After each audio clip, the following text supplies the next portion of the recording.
Okay, and welcome. So, as I am working on building my ebook for Kindle, or rebuilding my ebook for Kindle, I want to talk about my story of how I got into publishing, self-publishing, how I got into, like, just how I've tumbled into it, my whole story behind it, and why I am completely revamping all of my books today. I am, well, not all in one day, but it takes a while. I have quite a few books. The book that I'm working on right now is called Navatra. So, so far the steps that I've taken is I sent a copy, a review copy to Online Books. Uh, is it Online Books Club? Awesome. Very very helpful because of them.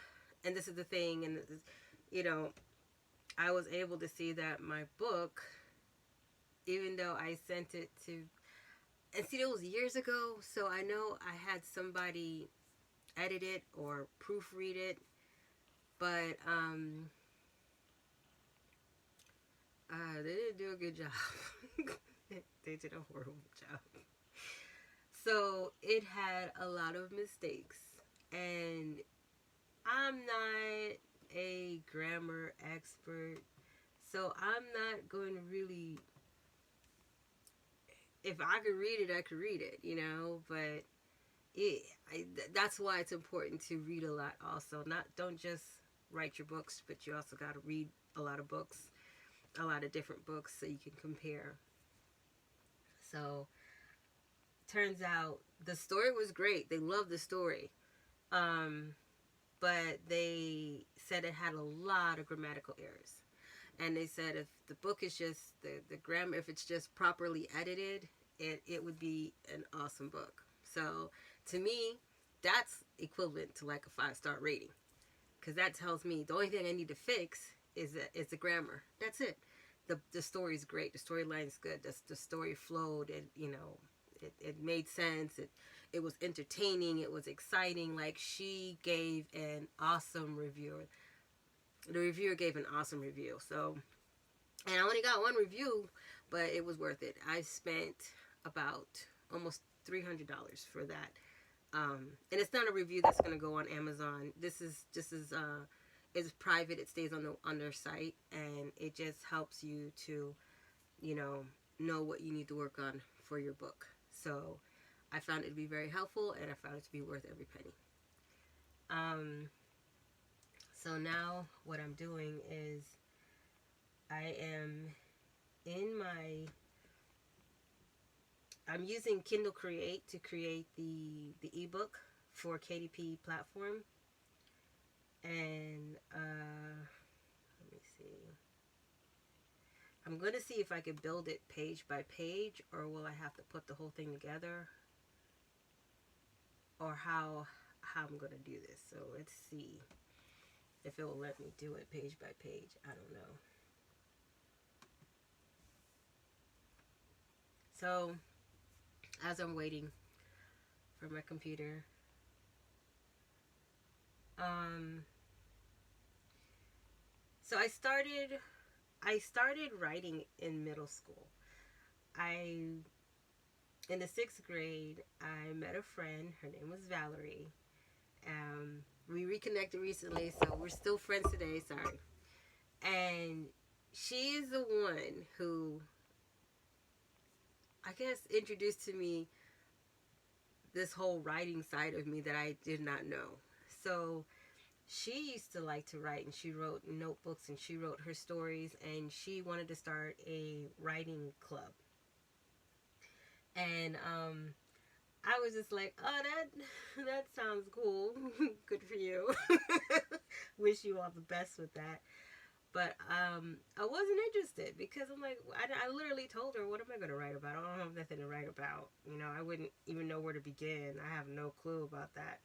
Had no interest in it. Don't mind me. I can't find what I'm looking for. Okay, here it is.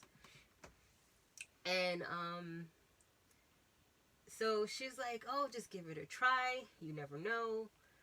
Blah, blah, blah, blah, blah.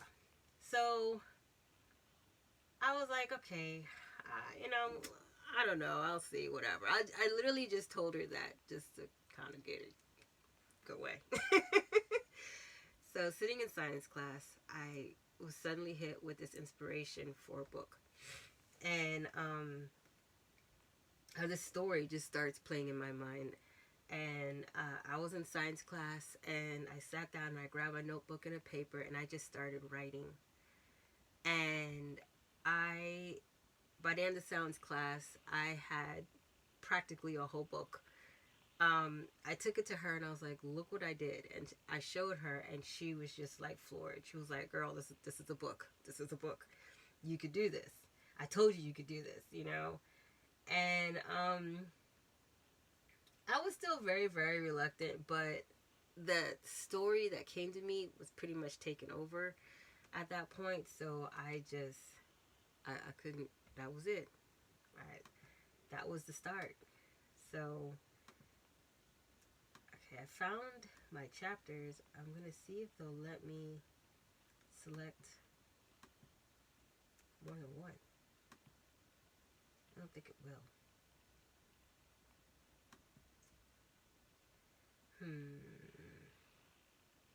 Okay, let's see if they'll let me do it one at a time. What did I do? What did you do, April? Okay, let's see if they can do it one at a time. So, I went back, and that was pretty much the beginning of our friendship. And I guess the club turned out to be, it was just maybe 3 or 4 of us, and I got so engulfed in the writing. I'll be honest with you, the only one that I really paid attention to was like me and Valerie. It was just me and Valerie. Um, Her stories were really good too. She's talented. She's also very, very talented as a writer. And we would just, and we'd hit walls and we'd talk about it. And, like it was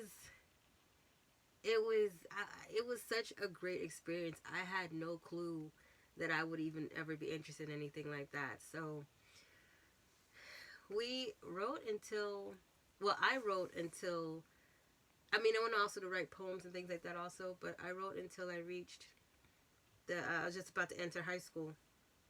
And I realized that my stories kind of hit a wall that I could not get over, because the stories were starting to sound, dare I say, boring.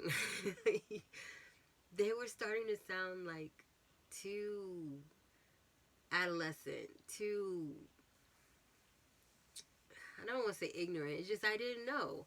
So like the story started to sound more and more ridiculous the older that I got, because I started really seeing it. And then my cousin's friends used to read them. They love reading it, but they always said, "We love your stories, but it's what makes it hilarious is because it's so ridiculous in a way." Because I had 14-year-olds.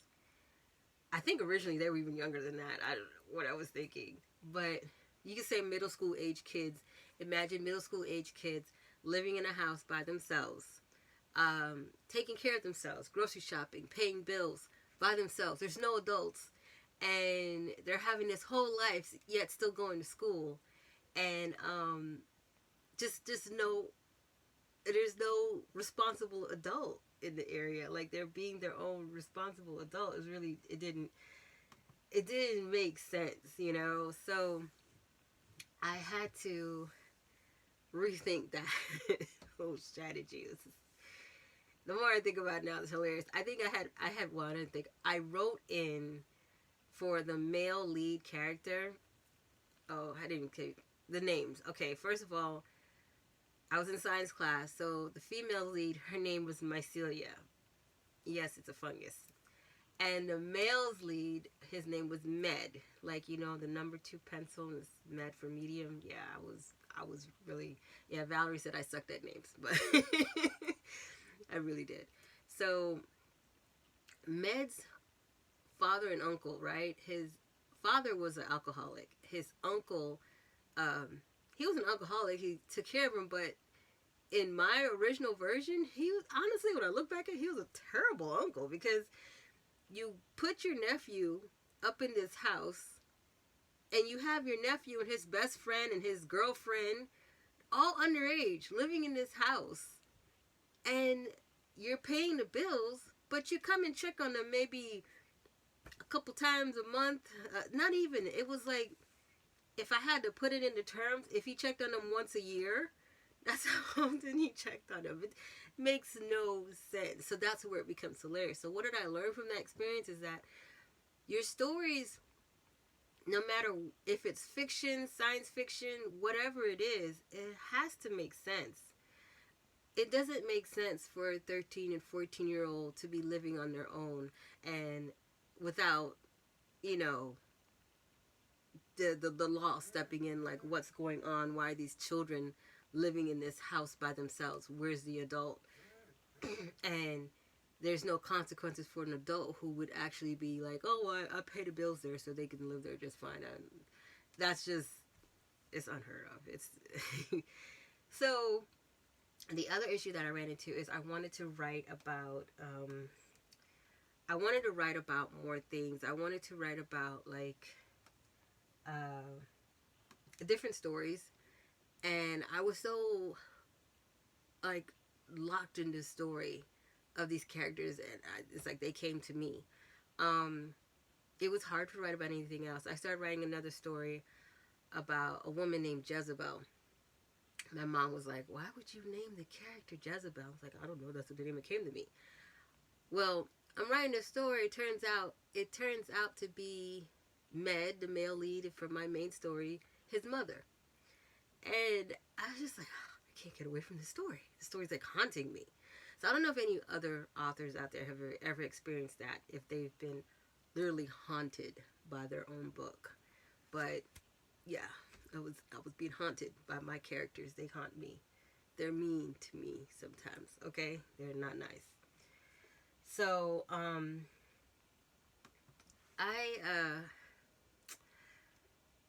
I decided to take a break. And I realized that I didn't have enough life lessons. I didn't know nothing about life. I was very innocent and naive, and I wanted my stories to be relatable, and then I started feeling like maybe I'm not that good of a writer.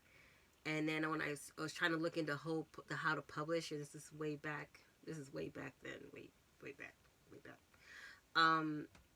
It wasn't like today how the self-publishing platform is the way that it is now.